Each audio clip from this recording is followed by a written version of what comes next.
Le 27 août 2019, un peuple autochtone d'Amazonie, le peuple Warani, gagnait un procès historique contre l'État équatorien.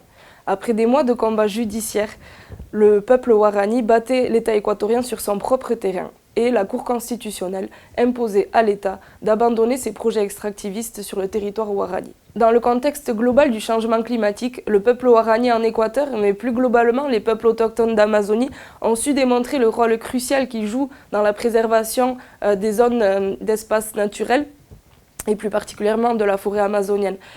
Et peu à peu, ils se sont imposés comme des symboles de la lutte environnementale. Pourtant, la représentation des peuples autochtones comme gardiens de la nature n'est pas si évidente. Et lorsque l'on se penche un peu plus sur la situation particulière de chaque peuple, de chaque communauté, on se confronte à une réalité qui est souvent bien plus complexe et fragmentée. Le peuple Warani en est une illustration locale très concrète. Car en effet, si certaines communautés sont de fervents activistes contre l'extractivisme pétrolier, d'autres, quant à elles, sont devenues dépendantes des revenus issus de l'extraction pétrolière. En fait, le peuple Warani nous propose une illustration assez originale d'une question qui est souvent sous-estimée, qui est celle de du positionnement des peuples autochtones face aux questions de développement et d'extraction des ressources. De nombreuses études anthropologiques ont déjà été réalisées sur le sujet, mais elles laissent souvent de côté les facteurs géographiques pour se concentrer sur des aspects culturels et sociaux. Mon étude visera à proposer un angle d'approche complémentaire aux recherches déjà réalisées sur le sujet. J'essaierai de replacer l'espace et le territoire comme des variables nécessaires à la compréhension des dynamiques internes au peuple, mais également aux relations qu'il entretient avec les acteurs externes comme l'État équatorien, les entreprises pétrolières ou encore les ONG environnementales.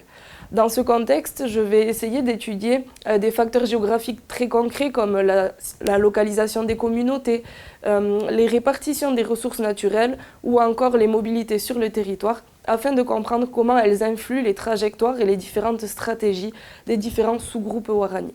La présence de longue durée sur le terrain, favorisée par l'obtention d'un contrat doctoral à l'Institut des Amériques au sein de l'Institut d'études andines à Lima, me permettra d'avoir un accès privilégié à un terrain de recherche qui est pourtant très isolé géographiquement. En tant que coordinatrice du pôle andin à Lima, pour une durée de 3 ans, j'ai à cœur de mobiliser la dimension géographique de mon sujet, afin de proposer des événements scientifiques qui permettront un élargissement des problématiques et une multiplication des approches grâce à un dialogue multidisciplinaire. Bien que son focus géographique se situe en Équateur, ma thèse portera sur des problématiques communes au territoire américain, c'est-à-dire la question de l'extraction des ressources sur les territoires autochtones, mais également les enjeux économiques, écologiques et sociaux qui en découlent.